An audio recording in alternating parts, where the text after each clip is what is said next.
right there. There you Yes, go. happy old fashioned. I got a new fashion. Whatever. Don't judge me, people. It's a pandemonium. That's hilarious. All right, Tanya. So let's talk about some money. Let's talk about just all of these things. First of all, how are you doing?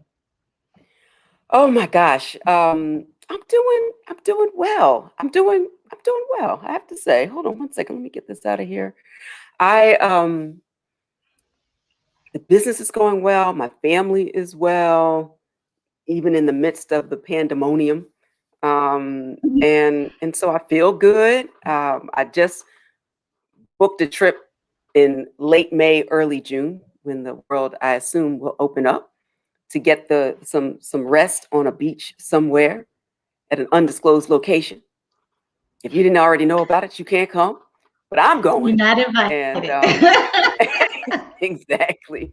So I'm good. I feel good, and I feel like, and we'll get into some of these things later. I feel like everything is really coming together, and so that's always a really exciting time to just see all of the seeds out there, personally and professionally. And when things start to come together, that's always a good time. How about you? Oh, and I'm loving watching all of your seeds plant or sprout and grow. I don't plant.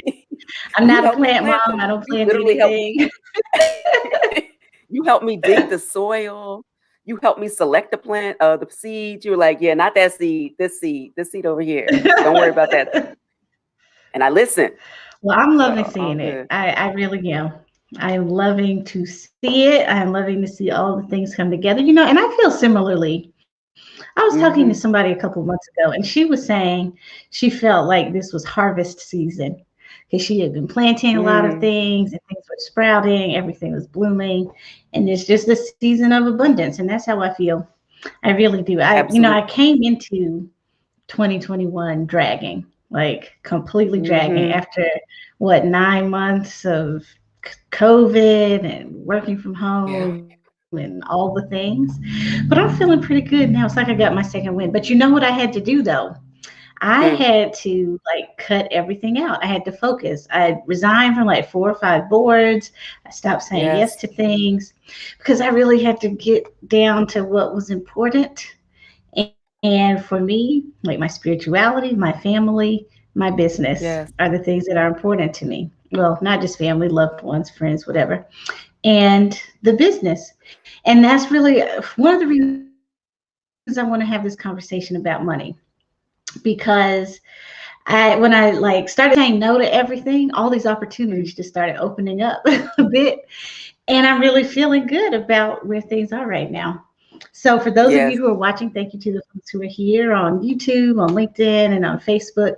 We're going to have a money conversation, particularly for women, and even more especially Black women who, when women have issues, Black women have that issue times 100, right?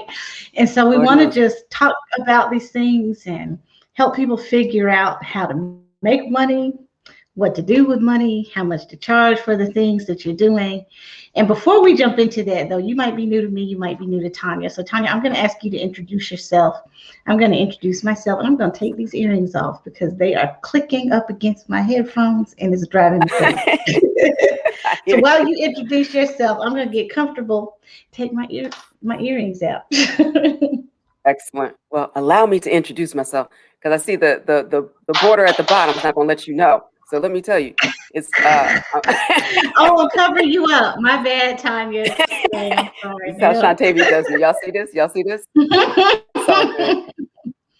I am Professor Tonya Evans. I am a professor at Penn State Dickinson Law School. I'm also the CEO and president of Advantage Evans Academy, which and I create a number of programs. We'll talk a little bit about one in particular later as we get into the future of money. But the first course that I created and that I'm currently running on 3 different tracks is from cash to crypto.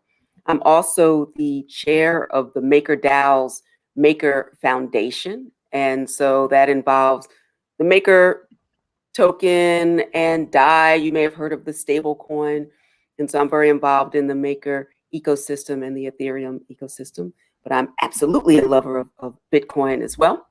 And I am doing the most with the least. Actually have a lot, but we will talk about why you want to do the most with the least so that I can create some space and grace in my life. And one of the greatest things that I love to do is to focus on empowering underestimated communities, but in particular Black women.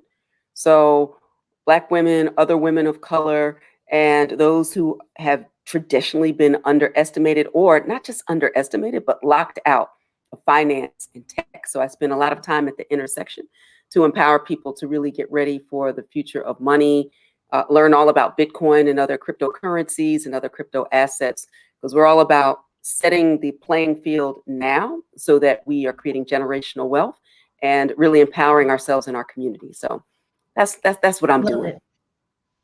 That's what you're doing. You're doing all the things and growing a very beautiful twist out on top of it all. You see it, right, Mom? You saw my Oh, it's evolution, looking right? good. It's looking so Come in. good. I am loving it. Trying to I'm loving the hair. So, thank you so so much. thank you. Thank you very much, Tanya, for that introduction. And if you are new to me, I am Shantavia Johnson. And gosh, I'm kind of like Tanya. I do all the things. So I feel like I have two full-time jobs. One of those is as the founder of Leverage, which is a business that helps women in particular start and grow their businesses while they're working full-time. I also serve in a role at Clemson University where I help manage the entrepreneurship and innovation projects. And in both of those positions, I feel like I'm in my zone of genius. So you talked about focusing, Yes. and that's one of the things I really had to do. I have had to get really, really focused on the goal of supporting people who want to become entrepreneurs. And how you go about doing that can look differently. But in both of those roles, that's what I get to do day in and day out. And I feel really blessed to be able to do those things. And I get to support women both in my course, which is called the Brand and Business Academy, and a membership program that I am launching next month that I'm really excited about. I'm not going to Yes. say a whole I lot need about to it hear about yet. that. Oh, I'm not I, going to get I, to hear, I will but talk I want to about know. it. We could talk a little bit about it, but you got to get your trademarks You know, together I and your know. domain names and all that before. But at any rate, just really thrilled to have this conversation about money and about how to support women as we're doing that. So if you're watching on Facebook or LinkedIn or YouTube or whatever, Let me also if pull you it up have and see what money the people are talking questions, about. put them in the chat. If you have questions about money, if you think you need some more money, put a money in the chat for me so we know who's here and what we're kind of dealing with as we go through this conversation. So the first thing I want to talk about, Tanya, is how to make money. So you were one of the first people I heard consistently talk about being the CEO of me and having multiple income streams. So could you talk a bit about how you are making money, right, to the extent you're comfortable, and I will do the same. How are you making money right now? What are the streams? How do they look? So with my teaching, obviously I have W-2 income from a primary occupation, and I've spent a lot of time investing. I'm believe very strongly in being an entrepreneur. We've talked about that a lot, about building where you are and taking an entrepreneurial spirit within the confines of an existing organization, institution. And I love teaching. And I just feel so grateful to have found academia, particularly where I'm teaching now, to just have a lot of space to really innovate within an existing program and to have a lot of support doing that. Shout out to Penn State Dickinson Law and Danielle Conway and all of the great things that we're building at Dickinson Law School. In addition to that is using the decades at this point of business acumen, certainly the law degree, and deciding not everybody's going to go to law school, but I still feel like I have a lot to offer, particularly from the empowerment point of view. So how can I create things outside of the traditional structure where I can access people directly and create free opportunities to learn and my full and robust courses. And so Advantage Evans Academy, where my first launch was a 5-figure launch. I'm looking to have a 6- and 7-figure launch when I continue to add products. So that is on my vision board to do. So I have the future of work have the future of entrepreneurship and building there, and then figuring out the other investments, real estate, certainly cryptocurrencies. And so it's having some exposure in a number of different areas to make sure that when one falls, something else is rising, and there is some stability in between. I know so many times people leave their quote unquote day job. I love my day job. I've found a way to make them both work. And actually, I feel like the things that I do in the law school environment give me some added street cred when I go out into those Twitter streets and to the entrepreneurial streets to say that I have, professor or someone who's been in academia, as you certainly have been, and getting where you are, that lends to the credibility of what we're talking about. We've been in this game for a minute, but it's finding a different way to connect with people. So it's traditional assets, it's future assets, and that combination is really important, and a nice and delicate balance for sure. Love it, love it. And so I love that you talk about having all of these different things that you're doing, but fundamentally it's all about the thing you love to do, which is teach, which is invest in the future. And I feel very similarly. And in terms of how I make money, and I even named my business Leverage for this reason, because I feel like women, oftentimes we have all these skills, we have all these things we can do, and we give them away for free. We don't think we can get money for them. We don't believe they're things that are valuable. But one of the things I believe strongly is that we can leverage our skills, our experience, our lives to create economic independence. And I'm always looking for ways to do that.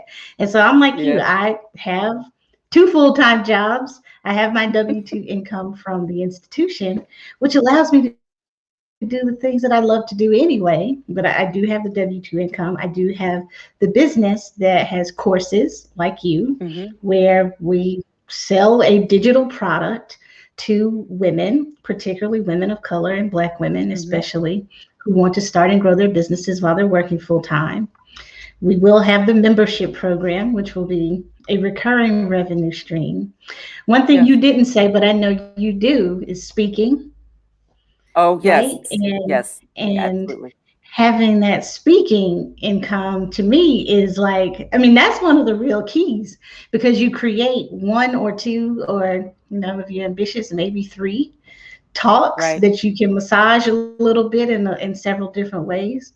But you create those a few times, and, like, my speaking rate is 5 figures. And so if I do a few of those, and we can get into numbers and all that if y'all want to get into numbers too. But there's that. So there's speaking. There's also every now and again consulting. One-on-one consulting is a bit challenging, as you know, because you're one person, and one-on-one consulting can be very time consuming unless you make it worth your while financially. So there are those ways that I bring income into the fold.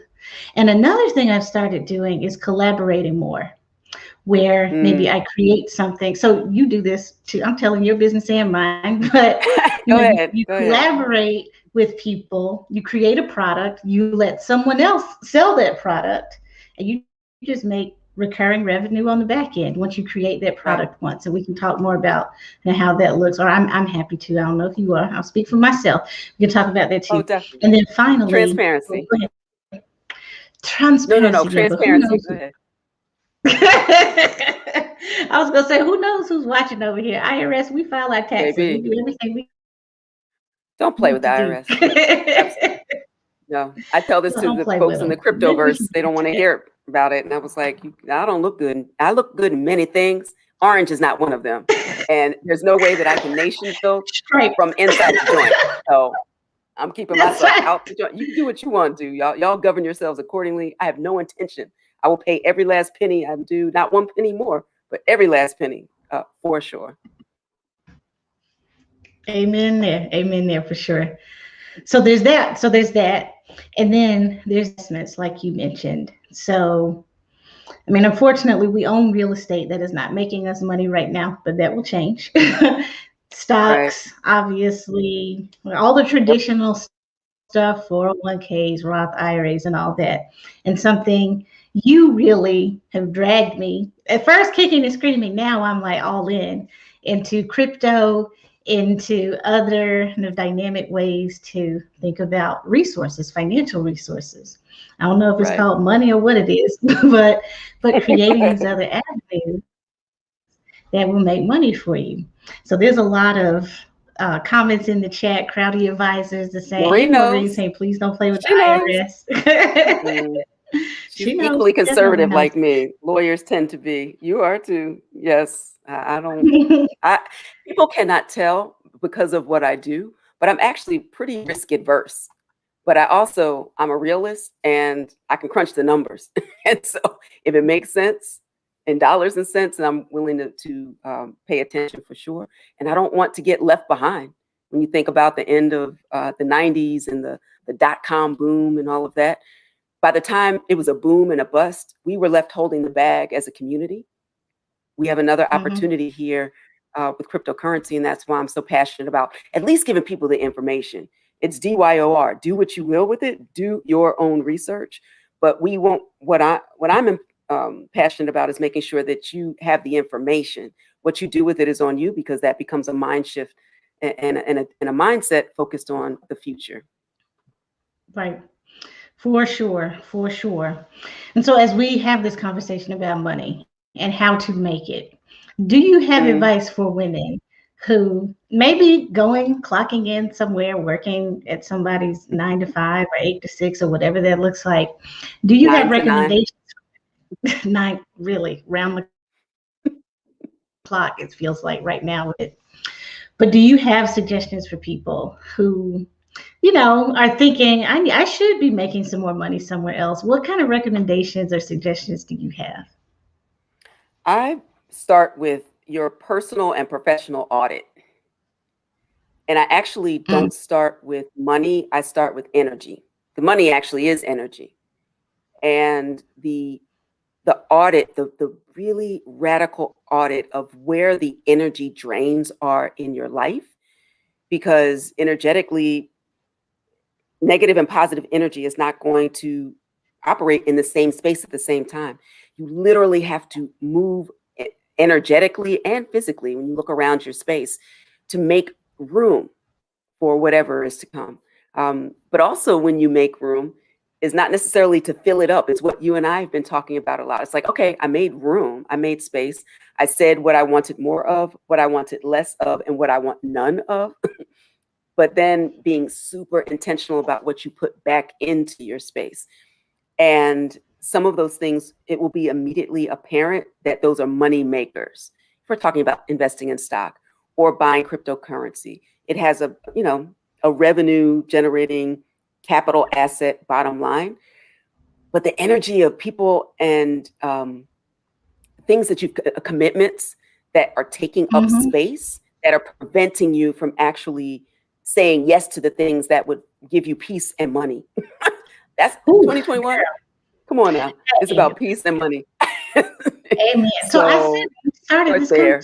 conversation. Yeah, I had Yes. to I had to get rid of so many volunteer things that are important, but they were not Yes. taking me where the money resides. And right now, I just don't have the time. I do not want to Right. make time for those things right now. They are just not the priority. I have so many things I want to do, and I Right. have to have the financial resources to be able to do them. To your point, if I'm giving Mhm. all my energy, to your point, to somebody else, and Right. they're using it to go out and make millions and billions of dollars, there's nothing left for me.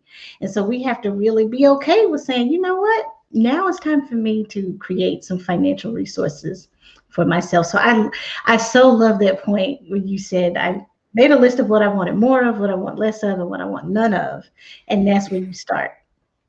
Absolutely. Well, when you were removing things, talk about how you felt. And I will say for myself, our inboxes are full of opportunities to speak. They aren't paying. They're awesome causes. The idea of, oh, if I say no, what will they think? How did you navigate that to really confidently step into your no as a full sentence? So, one of my favorite books, I love this question. It's such a good question. One of my favorite books is called The Big Leap by Yes, it's Dr. around Gay. here somewhere. Oh my God, Yes. Gay Hendricks. Gay Hendricks, that's his name. And we just finished it in my book club. So for those of you who are watching, I have a book club. It's called Booked and Busy. If you are Come interested in through, the booked book and club, busy. come through. Look, we just finished The Big Leap, which I've read like Yeah. 5 or 6 times. And one of the things Dr. Hendricks says in this book is you find your zone of genius and you stay there. And to your point, there's so many things, and there's like these different categories. There's your zone of genius, your zone of excellence, which is the level below, your zone of competency, or something like that, and then your zone of Right. incompetency. I can't remember the last two. But Right. listen, the zone of excellence is what is going to keep you where you are because you can Right. do so many things. Like I'm really good at a lot of stuff, but You the are. thing that is my zone of genius is what I get to do in the business, supporting Black women and other women who want to start and grow their brands and businesses. Can I build a website? Because I'm self-taught. For sure I can. Lord knows you can. Can I help your kid find some scholarships? I really actually could do that. Can I do like any number of things? Certainly. I was on the board at literally 3 months ago. I was on 7 boards. Oh And these are no, important Shantavia. organizations. I know. I don't know what I was doing. I was like all wrong for so many reasons. But I resigned from all of them. There's one more that I still need to resign from. And I just had to think, like, is this the zone of excellence or is this the zone of genius? And what Right. is the thing that's going to allow me, to your point, to get more of what I want, less of what I don't want, or more of the things I want, none of the things I really don't want to see. Right. And that just had to be it. We have to set priorities. I'm one person, right? And so that Absolutely. was it. That was for me where I had to go. And the other thing I want to say too, for women in particular, we, like you just alluded to it so perfectly, we give so much away. So I'm Yes. wearing this shirt right now. It says you can pick my brain when that invoice is paid. I don't know if y'all can see the rest of it down here on the bottom. And that's not literally everything has a price tag, although Right. everything does have a price tag until we Everything has a decide price whether tag. to charge for it. Right. Right. Everything has a price. Whether or not I charge that price depends on a lot of things. But we just have to see our knowledge, our experience, our expertise as valuable. You just do. Absolutely. And so if you are sitting in that, whatever the job is, and you're doing pretty good, you're comfortable, but not in your zone of genius, you have to start thinking about your expertise, your knowledge, the skills you bring to the table as valuable. You just do. You just Absolutely. absolutely do. So It's in what I terms think of, about as oops, go ahead. no, go We ahead, have a bit Tanya. of a oh, very There's a quickly, little it delay. reminds me of a tiny one, just a tiny one. Yeah. It reminds me of the decisions that I have made based on, and I look back over the arc of my life, the difference between safe and soul, personally and professionally. What the safe, good government job is, the next logical step in a relationship of marriage that when I look back, that probably wasn't the right decision, but it was the next logical step. This is what Yep. one does in the step of things. And I've certainly done that professionally as well. I don't have any time or space from that. I have no judgment of my younger self, but I have the opportunity to see things differently now and to Mhm. be more intentional about it. But it truly was this decision of safe over soul. And the final point is I'm always a good bet when I bet on myself, Mm. always. And so I'm grateful to really believe that. It's like I don't have all the answers, I don't know, but I'm going to double down on myself. That has never been a bad bet for me. That's always Yep. been a win, regardless of where I found myself, because when you have new information, you get to make a new decision. And so that has been empowering too, because it's not a mistake. It's like, oh damn, that's new information. Let me course correct and make a new decision, Yep. personally and professionally. And so that has served me well too. I love that. I absolutely love that. And, it's like oftentimes I think we don't listen to ourselves because society is always telling us that some other thing is the right thing. My Right. first job when I graduated from law school was at this big law firm, largest law firm in the state. And it Mhm. was the job everybody told me I should take. It was the job that paid the most money. It was the job that allowed me Child. to buy the house and have the car and have the blah, blah, blah. And I was miserable. Right. I lasted 18 months in that job, and I was miserable for probably 17 months, 17 and a half months. I was Because you probably, didn't know better at first, but once you're like, oh damn, okay, now I yep, know more. that's exactly right. That's exactly right. But we have to listen to ourselves. And so many Mm, times there'll be like this idea that, oh, I really should think about that. Or, wow, I would really love to start that business. I would love to do that. right. And we can talk ourselves out of a good thing. I mean, we can really talk ourselves out of something good. Like So true. I quit that job and I wanted to start a business then. I wanted to be an entrepreneur. Mm, But I was listening to that little thing in my hand that was like, oh, you don't know what you're doing. You can't do that. So I went and got another job later. I right. did like a bunch in between. But I should have listened to myself. Like you said, no judgment to who I was then. But, No, we don't often listen to ourselves, those little voices or that thing you can't stop thinking about. Usually that's the thing you should go do, or at least go try. right. You At know, least go try. And what do you think about automatically packing up and leaving your job and throwing caution to the wind and starting a new business? I've seen a lot of things on LLC Twitter and Clubhouse girl, and about, listen, you know, talk to me about that. don't go broke Wait trying a to minute. I get might need to, wait a minute. rich. Do not go broke trying to get rich. That paycheck Baby. is keeping your lights on. You allow that paycheck to fund the dream. Allow the Mm, day job. I think it was Damon John I heard say this. Allow that day job to fund your daydream. Don't go out there oh, I quitting love that job. that. I mean, I understand if it is a violent, unsafe situation or whatever, but if you don't have Yes. a plan, you don't have a strategy, you don't have all the things you need to have in place, it's Right. dangerous to go out there and quit that job when you ain't got nothing else coming in, you know? Right. Allow the things that you're building, yes, to generate revenue, generate income. But I mean, you said it perfectly. You found a job you actually like. I, Yes. I presume it pays you very well. Why leave it? Not bad. You know? Right. Why Not bad. why leave it right now when you can do both of those things? We can do two things at the same damn time, like we could go Right. out and create multiple opportunities. And I get so frustrated when I see women with amazing ideas that the world is waiting for. And we Right. let those things sit on the shelf because we don't feel like we're qualified. We need to go out and get another certification. I need to go get licensed for blah blah blah. You know what I'm Right. saying? And you don't always need that. Listen, whoever's watching right now, you don't need to go out and get another certification. Just go Exactly. ahead, start the thing. And once you start making money in that thing, go get the certification after you have some money. Don't go broke trying to get rich. That's the way I feel about No. it. Well, leave us some comments in the chat. Let us know if you have ever, maybe it's just Shatavia and I, maybe it's just us, but Maybe it's have just you been in that?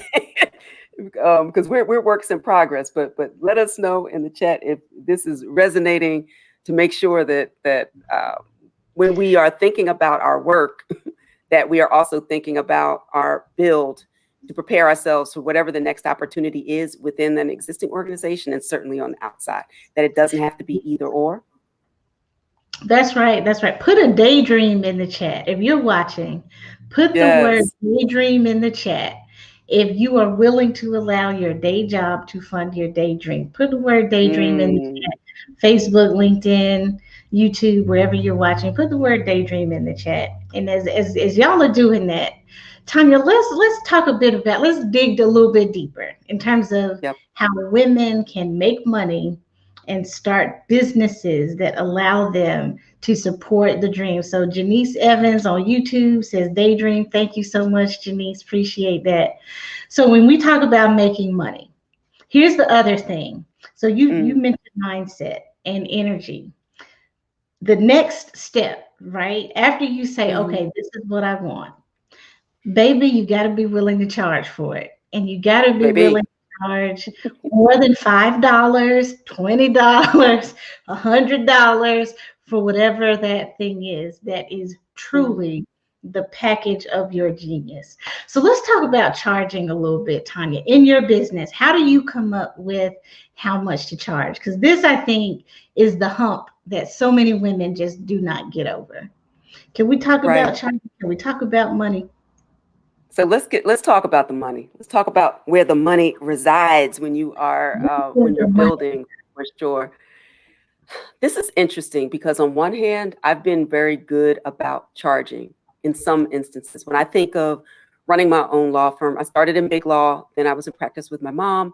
I was a solo practitioner for a bit, and I had to set my prices. And I got really good later in that sweet spot, particularly as a solo practitioner. How long do I think? First of all, what's the value of my expertise? I don't care how long it takes me. I don't care if it takes me 5 seconds. I paid for the expertise. I worked for the expertise. The expertise alone has value. And so I would set my price there. It's like, okay, I'm a lawyer who operates at the intersection of blockchain, crypto, and intellectual property. How many people say that and look like me? I'll wait. Girl, So say it again. the expertise, before it talks about the fact that I will spend 5 minutes or 1 hour.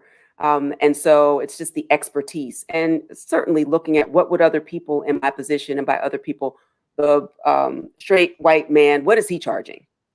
So then, okay, let me get myself clear about that. Then I factor in, of course, now I'm not in full-time practice. There's some consulting, but I've pulled back massively on the consulting. And that's part of the reason of creating the courses. And we can talk about that, how that, facilitates the process of meeting people and speaking with people without having to do one-on-ones. The next thing is the time it's going to take me. And the third thing, and people should be aware of this, is do I actually like this person? Or do they seem like they're going to, what's the pain in my ass factor that I might put on top of it? Because love that. I'm going to keep it 100, right? I'm going to keep it 100. I'm dead ass about it. How expertise, the time it'll take, and the emotional. There are many people who have said, it's good. I'm fine not to do it at all. There are others who's like, I don't know. They're kind of a nudnik. I'm a nudnik. So if I call you a nudnik, it's bad. But it's setting the price there. And so that I'm happy to sit here, be quiet, and meditate. But if I'm going to work and show up, and the cost that it takes to prepare for the half an hour that I have to do a thing, like we've talked about all the time, showing up for a panel, it actually takes preparation to show up to do the panel. So I factor in all the other preparation time in addition to the time spent and the expertise. I love that. So I want to use a real world example. This is one of mine. So those of you who are watching Facebook, LinkedIn, YouTube, I want to hear what y'all think, because this is actually texted Tonya about this yesterday. So speaking is one of my revenue streams, and my agent reached out to me like a couple days ago, and this group wants me on a panel, and I would have to speak for 15 minutes. There would be some other people on the panel, and then there would be like 15 minutes or 20 minutes or so for Q&A. And they wanted the offer was $1,200. And I was thinking, and my agent said, $1,200 is lower than the going rate for this kind of thing. But obviously, we want to ask you what you think. So if you're watching right now, put a yes or a no in the chat if you think that's something that I should do. So yes, if you think $1,200 is good. I love this. Oh, I love this. I'm crowdsourcing. And I'm gonna do whatever y'all. I ain't gonna do whatever y'all tell me. Let's see how it plays out. So put it's kind of like phone a friend, and we'll put it together and average it. That's right.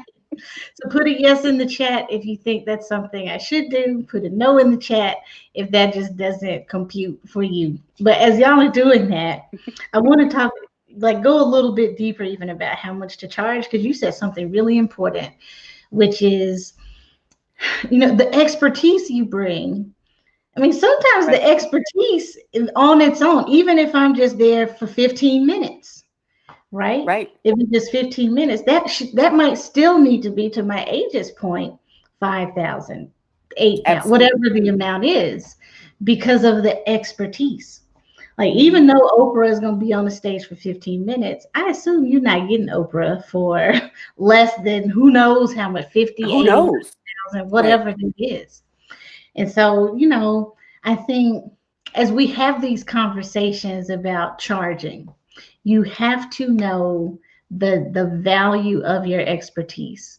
And so, Mhm. like for me, with speaking in particular, and I'm not telling y'all anything you can't go find on the web. So I am represented by Gravity Speakers. You can go see what my rates are there. But my speaking rates are between $10,000 and $20,000 for most Right. things. So I got some comments. So Maureen says, yes, if I'm able to sell my services. Janice says no. Daryl missed the beginning of the story. Daryl.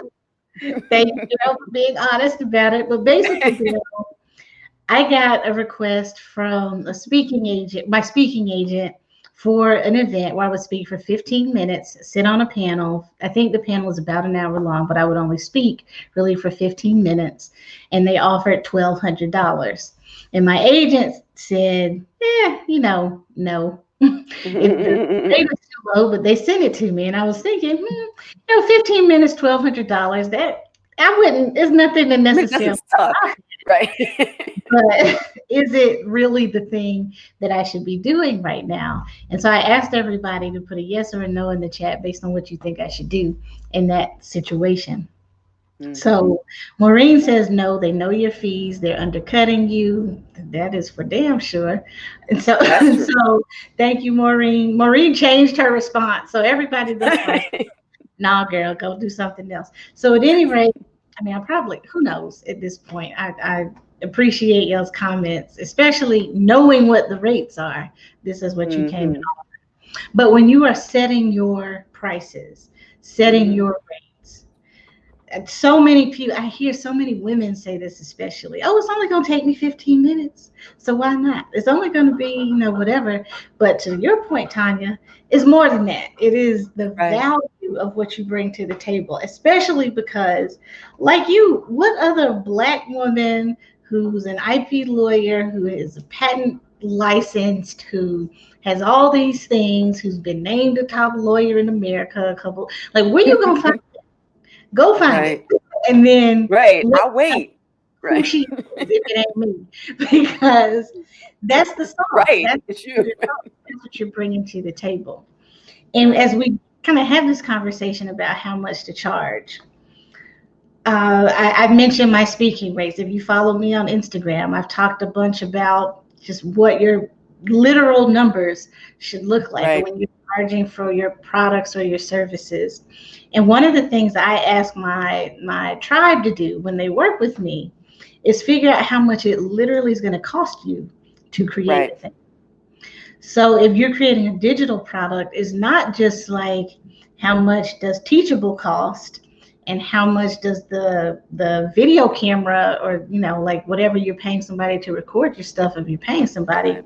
but it's the time, it's the energy, it's the knowledge, it's all of those different things. The prep time. Thank you, Maureen, for saying that. Right. So, there are a lot of different considerations, but along those same lines, sometimes it's good to work for free too. So, And we do like, it all the time. So we'll talk about that because I believe in tithing my time. And yeah, that's the reason that I have to charge all the other times so that I could show up for the causes um, that are valuable, that I know I don't care. I would actually pay you. And sometimes what happens is they'll give, and I love these organizations the most, actually, a small honorarium. So it's mhm, like 500. We don't have a lot, but we have $500 mhm, and we'll send you, I don't know what. Not only will I say yes to that if I love the cause, I'll gift it back to them mhm. because it's just to honor them or if it's a cause that I want to support. But I get to decide when I tithe my time. And it's not Well, because you're going to give me exposure or put me on because you found me. You Googled, you saw the name, and then you reached out. I don't know you. that's the So, thing. That is the thing. All right, so opportunity.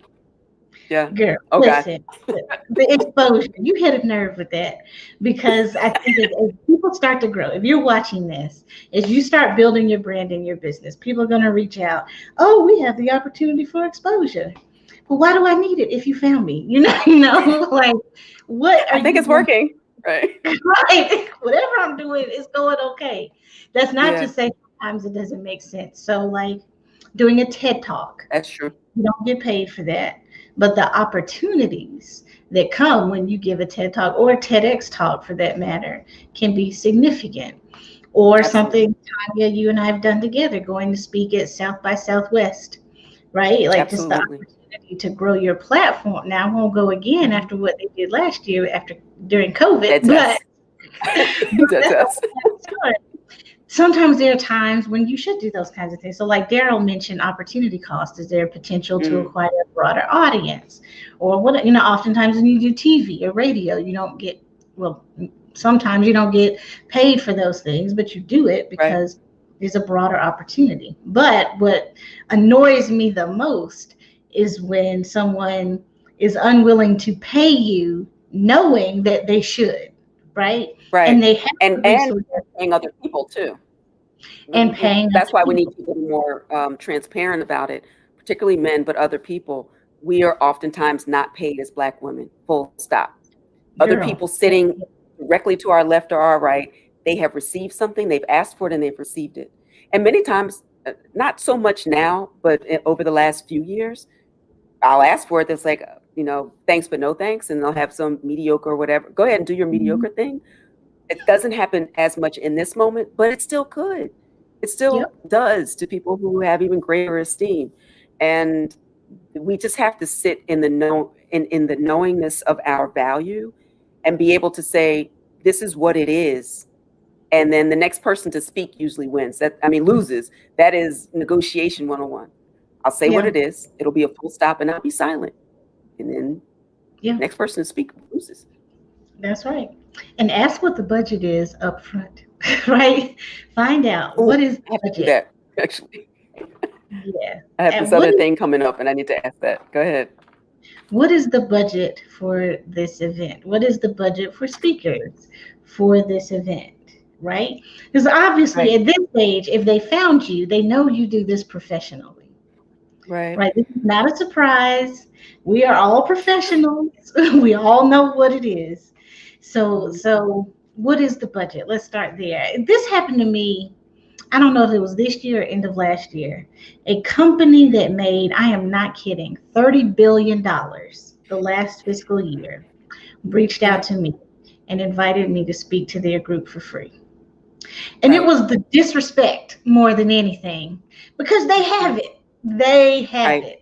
This is not a little mom and pop shop or nonprofit. This is a $1 billion machine. Right. And they did not want to pay me to come and deliver value to it was, I can't remember the group specifically within the company now, but Yep. that's the thing that really annoys me the most. Absolutely. And that happened to me as well with a major worldwide conglomerate. And Mhm. that was a point, it was a couple of years ago now. So at that point, in what I'm specifically speaking about now, and given the cachet of that company, I had to make the decision, do I just put this on my resume and keep it pushing? Yeah. But the fact that they wouldn't, if I had it to do all over again today, because I don't know that that moved the needle for me. I don't Hmm. know that that one line item did anything for me. I believed Hmm. it at the time because I thought the value of having that on my resume or CV was more than the value I was giving them. Otherwise, I would have said no. Hmm. So to look back at it now, I just encourage everybody just to challenge those assumptions. That's Yep. not being uppity or making waves. Speak confidently. And the first question that you asked is always a good one. What's the budget? That sets the agenda for the conversation that's going to have. And that's not Hmm. being aggressive Black woman, even though we may be seen that way. That's business. And if they want to respect you and do business, then let's rock. If not, then let's find something else to do with our time. That's exactly it. That is exactly it, right? And whether you're speaking or consulting or whoever you are Right. engaging with to hire you, it's important to find out at the ground level. Like, let's not waste each other's time. That's right. And just, we're grown ups with no hard feelings, but let's not waste each other's time. And I will just say, what I've heard experts in this field of like setting rates say, and what I Mm-hmm. believe in my own just kind of belief system is, if you are literally just getting started from ground zero, never done whatever this thing is. It never Right. started a business, never charged anybody for anything. Right. Maybe for 6 months, maybe 6 months, I would do some limited amount of speaking and maybe consulting at a limited level for free. But Right. literally, if I'm doing, if it's speaking, for example, then you got to give me a really, really amazing testimonial when it's over. Oh, Like that's that's good. the point. You have to get a testimonial if you're speaking for free. Same with consulting. But the other thing with consulting is if I want to become a coach, whatever, then the goal is to work with the person and get a result for them. Let them get the result Mhm. that you plan on going out and selling to other people. That person has to be willing to give me a great testimonial saying, hey, Shantavia got me this result. And Right. I need that for social proof. If I've set up a store saying, hey, I sell Facebook ads and I've never actually written a Facebook ad or run a Facebook ad, then it's going to be Right. hard for me to get new customers or clients. But even then, I would only do it at the most for like 6 months. And what I might do really is not do that for strangers. I might find somebody who I know to say, hey, let me come speak to your group. Hey, I Right. heard you're starting a business. Can I help you? Just to see, let me help you get a result. But that is the only reason I would do it, and I would do it for a very limited amount of time. No, I completely agree, because when I think of particularly the whole crypto and blockchain space, being able to go to various places at a bare minimum, obviously they are covering expenses. We should Mhm. might have a small conversation around that. Covering my expenses is not paying me. That Woo. is obviously, because why would I want to leave my awesome job and my awesome home to fly around the world on my own dime? That makes no sense. And COVID-19 has opened up all sorts of opportunities to speak virtually. That has opened a lot of doors. There are some great platforms that I'm happy to do it. But even if I'm not flying around the world, it's still, as we said earlier, our time and expertise. But please, please, please keep in mind that we'll cover your expenses, and they better be good too. um, is not payment. That's obvious. Right. I mean, that's on GP alone. Why would I Come spend on. money to come over here and do this thing for you? For sure. So I want to Yes. drill down even more to the money question around how much we charge. So how do Hmm. you pick a number? So you mentioned your experience, your expertise, the time, and all of that. Are there like websites you use? Are there places that we can tell people, hey, if you are going to set out to do whatever this thing is, here's where you can do some market research around how much to charge. Do you do that at all, or do you have suggestions for folks as they're getting started? I wish I had them in front of me. I don't have a great link to drop with that. I know that you have some, and I'm happy to do some digging, because I feel like I do have them, but I've not taken a look at them, especially Mhm. because given what I'm talking about now, so much of it is uncharted territory. There's not a True. great website to say where do we go to do this, just because crypto and Yes. so many of the topics are literally being made up as we speak. Hmm. But before this, and I can speak actually about the process I use to price my course, which I think is helpful. It's Love something it. that I really had to navigate. So when I first launched my course, it was a 3-week program, 3 weeks of live coaching.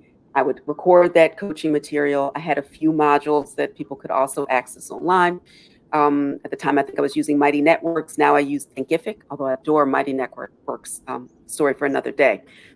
So, based upon that, it was what would be reasonable to break down what would be a one-on-one experience with me that may be $3,000 if I did that at that time. Now it's $10,000. But if I were to do it last summer, at that time, $3,000. Now, how do I break that up, since it's not one-on-one time, but it's small group coaching that I could provide kind of the same one-on-one experience at a slightly lower price point that still felt like a premium. Hmm. And I was in the course from scratch at the time. And it was like, well, absolutely, you can't do it under like 500 or 750. So I was like, all right, that seems appropriate. And that was fine. And I had the five-figure launches at that time. When I scaled out the program to make it on demand and added more modules added more Q&A, some paid in full bonuses. The paid in full bonus is actually connecting with me. I've hired other coaches, but now I'm paying somebody and I'm paying a new platform, so it's scaled out. I had set it at like $9.97 or something crazy, something under 4 figures, which doesn't actually honor the topic that I'm teaching on. And so, and I had a slump, like I was doing good. I had people coming in. It was like a 3-week slump. I was this close to like, you know what? I'm going back to one-on-ones. I don't know about this. But I raised my prices 3x. I raised the price for the course 3x, and I raised my time to, the $10,000. If you want to work on me, have access to these modules and do one-on-ones, that's going to be a 5-figure offer. And I had 12 people come in that week. Wow. And people told me that. They told me that when we talked about this and joked, when you pay money, you pay attention. Mm-hmm. And the price of it has to match the value add for someone's life, in addition to all the other things that we talked about. And raising the price, people said, yeah, that's worth the time. Same content, I'm the same person. It's probably worth way more than that. Because, I think of people in my course, they have 10, 20, I mean, these are high price premium tickets, but you have to set it at a premium if you want to show up and replicate what you might do in a one-on-one experience in that area. So now the top price is $3,000 to get into one of them, and then it kind of goes down from there. But the best thing I ever did was to raise the price. Love it. Absolutely love it. And so you said something very important here too.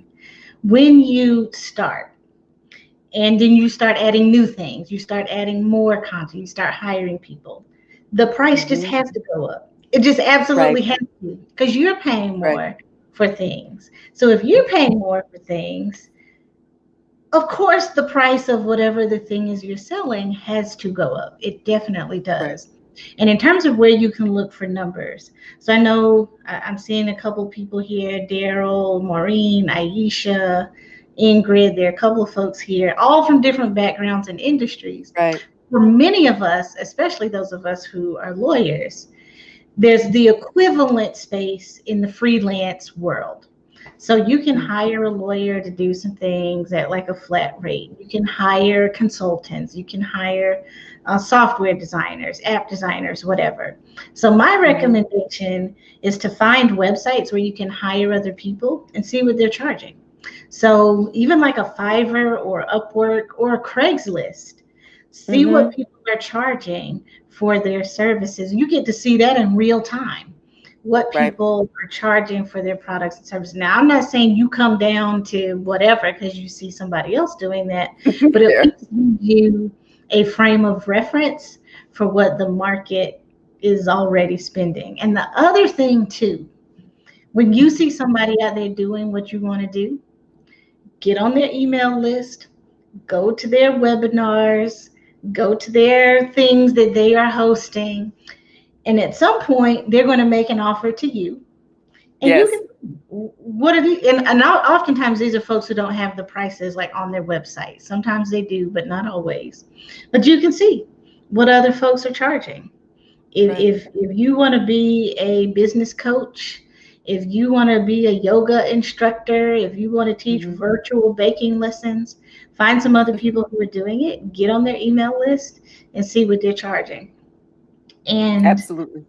You mentioned Danielle Leslie. I also purchased her program. I've purchased so many of these things, like lessons from other people. The first one I ever bought, though, was I don't even remember what it was called, the Millionaire Messenger, I think then. But Brendan Burchard, who's this white guy in California, I bought his course, and it was like $2,000. And I was blown away that people were paying. And this was like 10 years ago. I paid $2,000 for it. And I went to one of his events, and we all had paid $2,000. And I was thinking, okay, so it'll probably be, 20, 30 people here. He had like 5,000 people at $2,000. And I was thinking, okay, so this is a whole universe that I know nothing about and that I don't understand. And I just started to learn from people who have been doing this a long time, particularly like you mentioned, white men. White men don't care about asking for the price. They ask for it, and that is it. Right. And I just started learning how to talk about this, how to raise prices, how to think about pricing. Because I think, especially women, Black folks, Black women, we grow up in environments where we don't sometimes talk about money, other than we need more of it. It ain't enough of it. More money, more problems. If you listen to Biggie. And so it doesn't, you don't hear about it from a very powerful position, but you Right. hear other entrepreneurs in your space, other side hustlers in your space talk about the money. I think Right. it's worth its weight in gold. Absolutely. When I transitioned from Course from Scratch to Course Alchemy, there is this idea of, just proximity to others who are moving in the rare air space.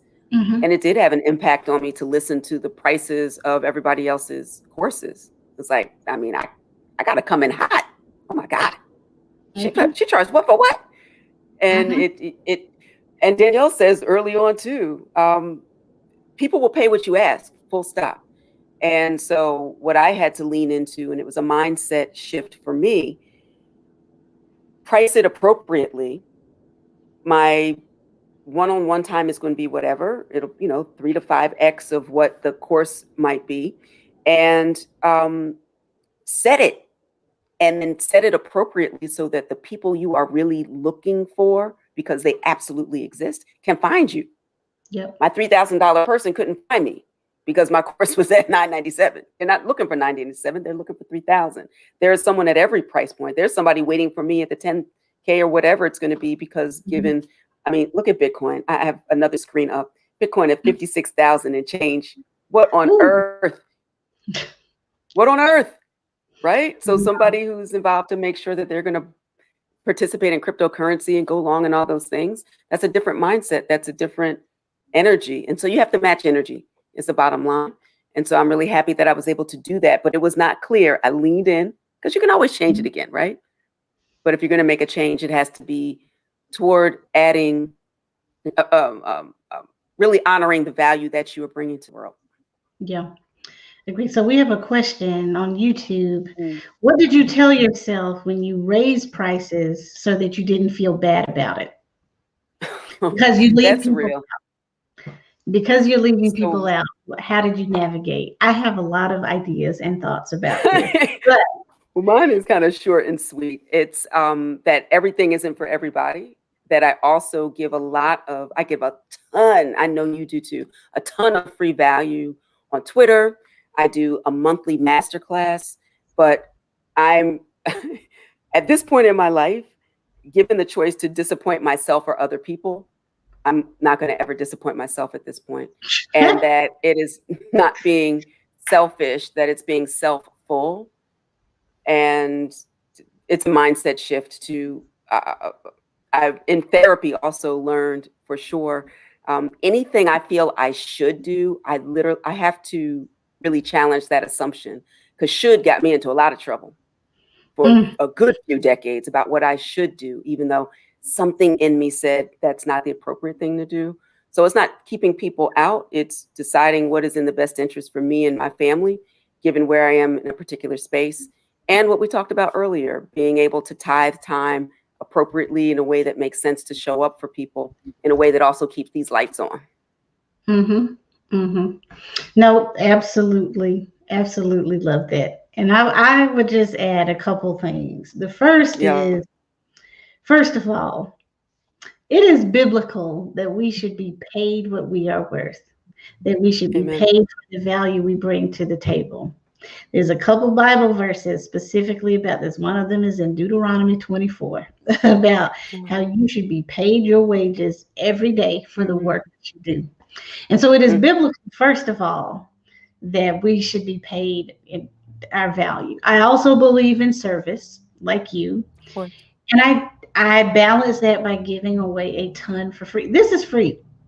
I don't know what you charge, but my hourly rate, you don't have to pay. This will cost you. I saw what you posted. You were like, we should probably be charging for this. And you were right. We're doing it anyway.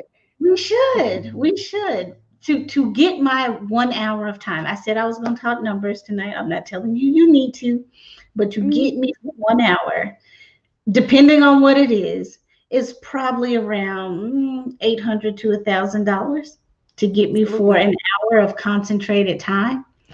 And so this is why I do this for free, because I know everybody ain't got that, right? And so I give a ton away for free. Also, to your point, Tonya, everything just is not for everybody. It just isn't. And that is okay. But one of the things I've heard so many very successful people say, and one of the things I've experienced in my own life, is things don't really shift for me until I invest in myself. They just don't. I don't take things to the next level until I spend some money to learn a new skill. That doesn't mean I'm not going to sell what I'm selling in the interim.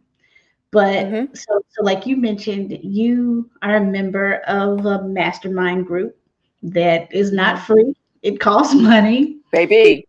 I am a member of a community that is about $3,000 a year, give or take.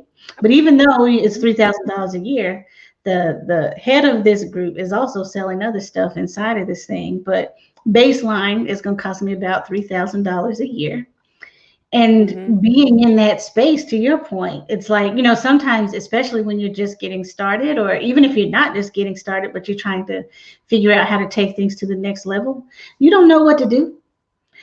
I don't know shit about Facebook ads or Instagram ads, but being in spaces where people are using them, or being in spaces where I hear people talking about leveraging new things and new technologies, that's now how I know, okay, well, this is the next thing. And I've tried like I shouldn't really say I don't know anything about Facebook ads, but the point is, when you are operating at that level, or when you're in the room, just being in the room makes a difference.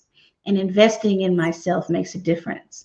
And if I'm going to invest in myself, I'm going to spend money, then I've got to be money. Right, exactly. Like the price of what I'm providing has to go up, because I'm going to be better. What I'm going to deliver to people is better. And what that means is, if that's for you, great. If it's not, then we're just not for each other. And that's okay. Right. It There is are a lot okay. of different options for everybody. And think that we're in the age of, we are quickly transitioning from the age of information to the age of value. When we think of how accessible information is, and moving on to value, there is something out there for everyone. You can Google or Siri and Alexa your way into a lot of information. I went to YouTube University for a lot of stuff I know, initially, at least in the crypto space, for example. So there is something for everyone, but it may not be from one specific source, and that doesn't mean that people won't have. So I would shift the mindset to one of plenty and something that is enough and as good. It depends on where the source will be, and there are many sources now. Yes, for sure. And just the final thing, and then I want to switch gears a little and talk about what to do with your money once you have it. You mentioned Bitcoin and the price of Bitcoin and some other things. But the final thing, too, about the folks who can't afford whatever you're selling. I get it. I get that it does, it maybe feels bad to not be able to help everybody for some people. But the thing is, why would I invest in you if you won't invest in you? Why would I invest my time and energy in a person who is unwilling or doesn't, can't afford whatever it is? Like, why should my give be bigger than yours? Right? And at some point, things cost money, right? Cell phones are pretty expensive, but we all got one. Cable's pretty expensive. Cable is pretty expensive. Getting your hair done, getting your nails done, getting your eyebrows, all things cost money. They just do. And I don't know about you, Tonya, but my bills don't pay themselves. Maybe. Food does not magically. Light is on today, right? Cable, the internet, and all of those things. No, they all factor in, and it's not. I'm not going to spend a ton of time kind of justifying around those spaces. You think of the different types of cars are out. Everybody's not going to have a Tesla, but there are other options, and nobody's looking, You know, Elon Musk saying, if only that was less expensive, everybody would have one. It just, Yep. it doesn't work that way. But that's fine. Yep. I mean, I get it. I'm not even diminishing the question. I think it's valuable because there were moments when I was like, oh gosh, I'm going to raise it. And do I leave people? But yeah, I definitely have peace with the value that I'm contributing to the world. And I understand my gifts and my calling in life. And so I know that I'm walking in purpose with the things that I'm doing because I'm being blessed with the, you know, those avenues have expanded. If I were not walking in purpose, they would have dried up a long time ago and I'd be doing something different. Amen. Amen.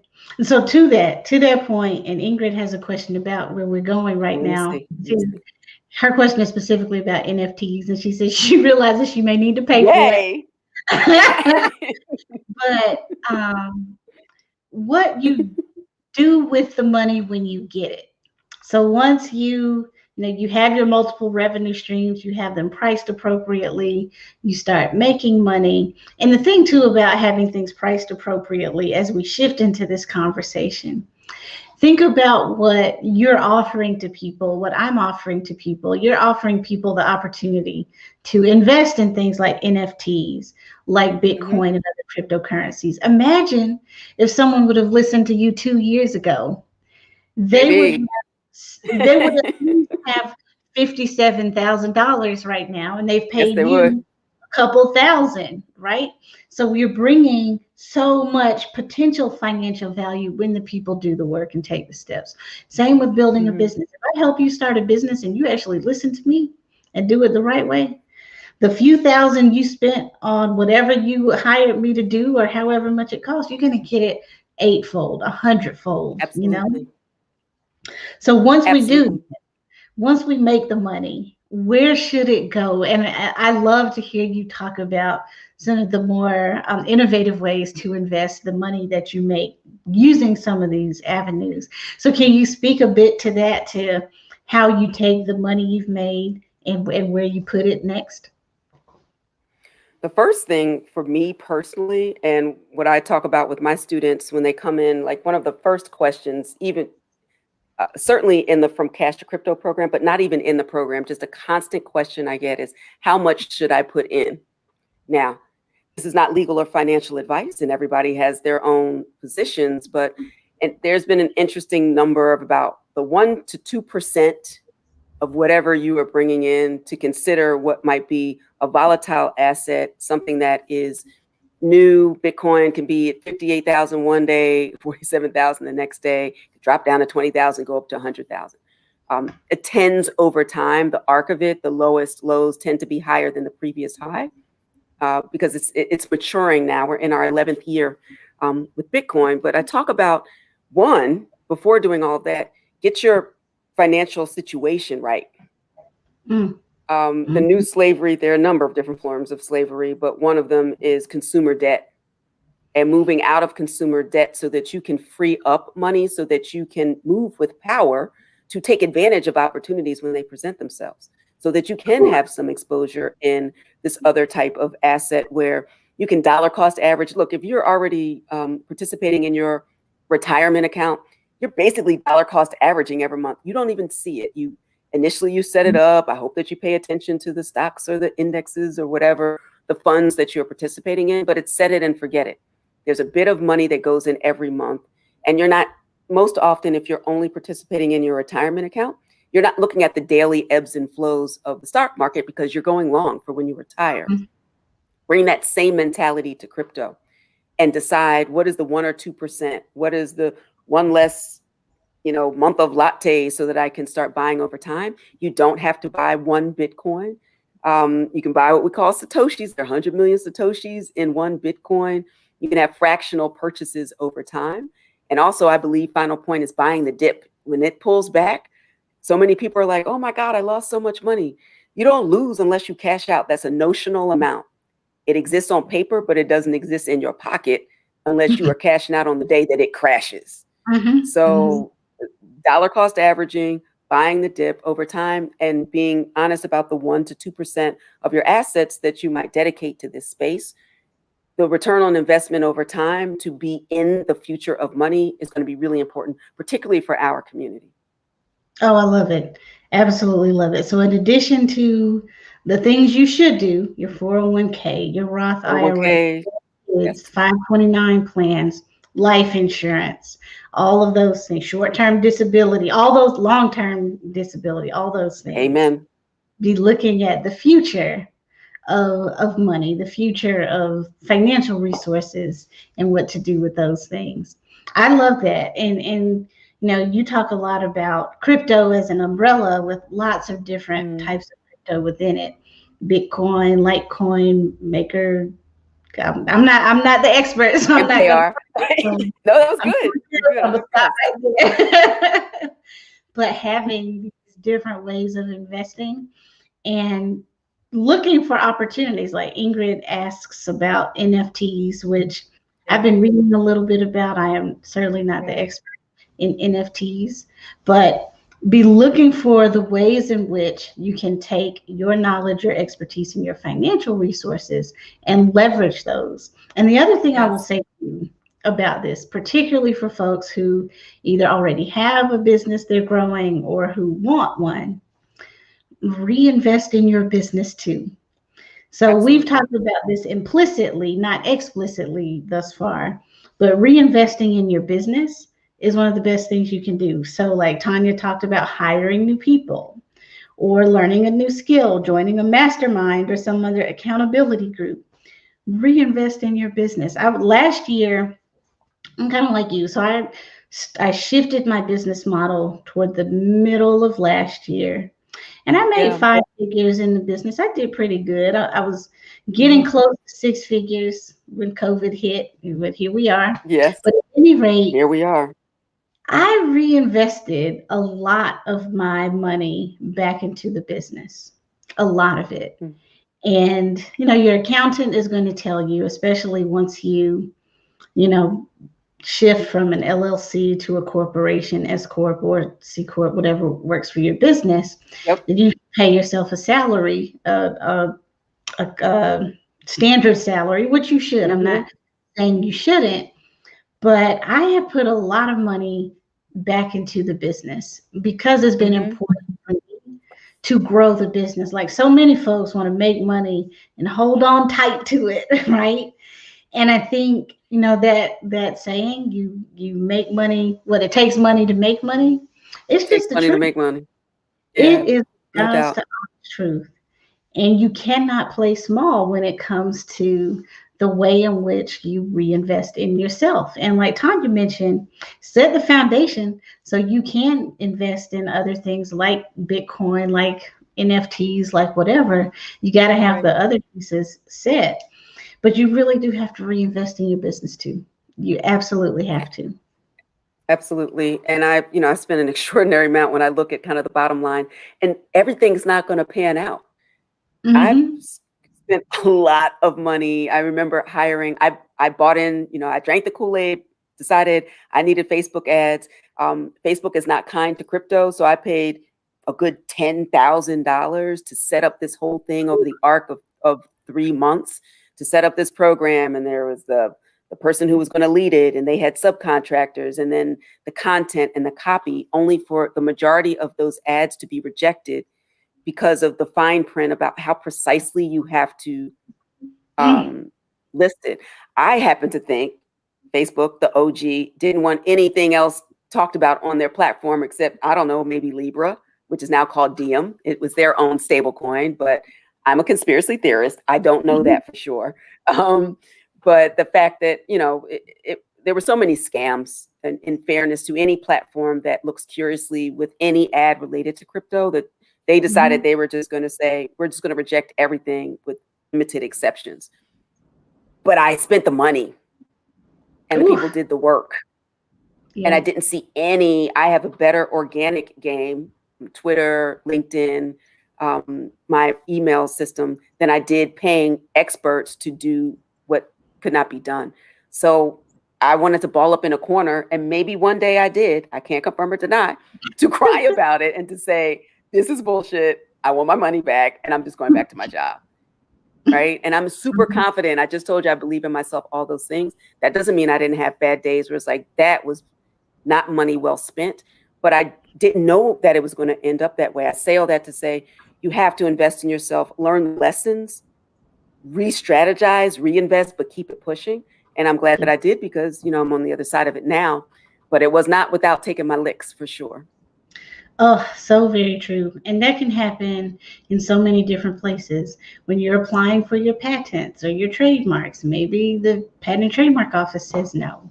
When you Absolutely. are hiring your marketing person, maybe they don't work out and you lose money, or you pay for a website like I did a few years ago and you get hacked and you lose everything. And the Oh, web designer, no. that's your problem, not mine.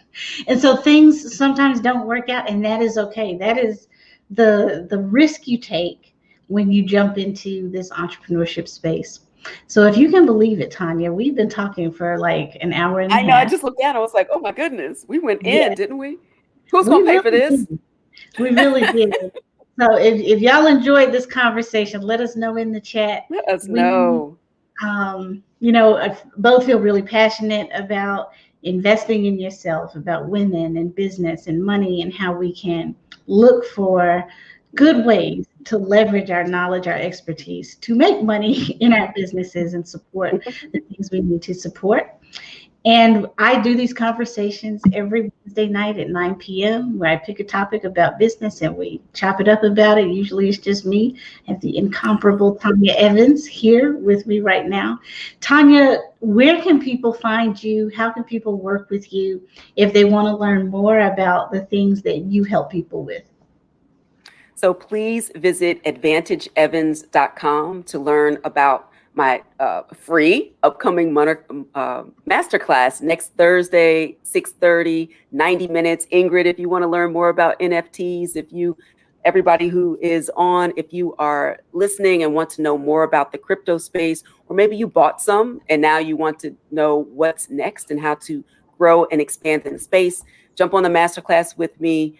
You can find that information out at fromcashtocrypto.com, fromcashtocrypto.com, and definitely follow me, IP Prof Evans. I just dropped it in the chat across all channels. I guess we're going to jump on Clubhouse at some point, so we're going to keep the conversation going. We definitely will. And y'all, please go to Tonya's masterclass. Really, as long as I've been knowing Tonya, seeing just the magic that happens in these master classes, I learn something every time. So please do that. If you want to hear more from me, the best way right now to get in touch with me is to join the email list where I connect with people every week about entrepreneurship. You can find that at shontavia.email, shontavia.email. And I am more than happy to engage with you there. And I say that's the best place because even though we're everywhere on all these channels, that is the place where everywhere, which is all the things. Right, exactly. My attention is there. And so Yes. Shantavia.email, sign up for the email list. Let us know if you have questions. You can follow Tonya. She's got it up there at IP Prof Evans across all platforms. You can follow me across all platforms at Shantavia, JESQ. Thank y'all so much for joining. And hopefully I see you next Wednesday at 9 p.m. Eastern Standard Time.